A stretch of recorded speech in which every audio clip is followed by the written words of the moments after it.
Well, yesterday I got the opportunity to see Democrats and Republicans, their rivalry up close, but instead of the typical partisan fighting we see on Capitol Hill, the two sides faced off on the field for their annual Congressional Baseball Game for charity. While both teams tried their best, it was the Republicans who ultimately came on top for the sixth straight year with a resounding 11-2 victory over the Democrats. But before I went to the game, I got to talk to congressmen on both sides of the aisle about this moment of unity.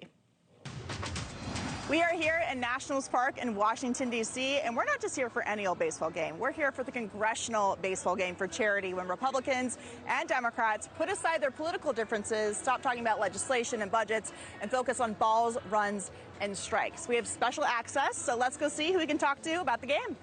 Gentlemen, it is awesome to see you here. It's the annual Congressional Baseball Game. Congressman Scalise, what does this mean to you? Well, it's always special just to, the camaraderie, being able to play in the big league ballpark. This place is going to be packed with raucous fans on both sides, more on our side, I think. But it's also, look, we love competing. We want to beat these guys, but we're raising over $3 million for local youth charities, too, and that's special. So, Congressman Panetta, you look like you're ready to play the game. We were talking about how you're going to warm up. What does it mean for you to be playing in this game tonight? Bipartisanship, right? Look, absolutely. I mean, there's not many perks, but one of the few perks is being able to play in National Stadium. And look, I think Steve will say the same thing.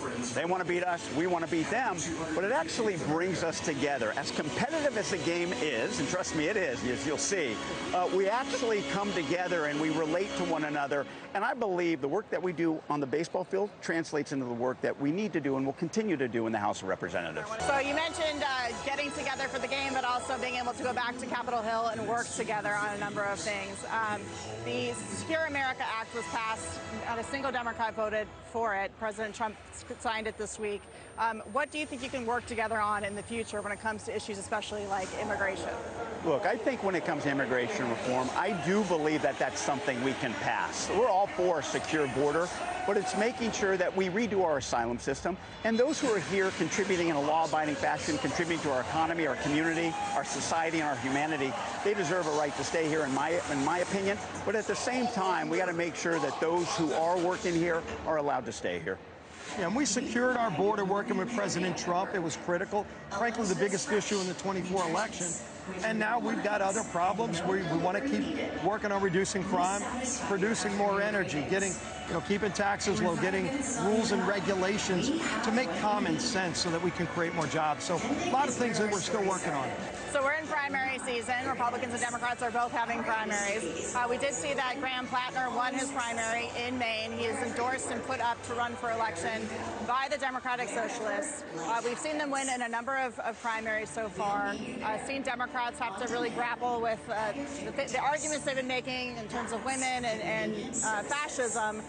What's your opinion on the state of the Democratic Party, given that these far-left candidates continue to win in these primaries? Look, I think it's not all primaries. You look at my primary, you look at California primaries, you have a top-two system there that really creates the more middle-centric Democrat coming out of that state. Look, I believe that it's not just about our politics, it's about our policy, what we've been focused on. And from the very beginning, we're focused on affordability issues. I come from California. We got a lot of beauty, we got a lot of bounty. People want to live there, but we don't have enough housing. And so we're focused on affordable housing, creating more affordable housing, especially in my work in the Ways and Means Committee.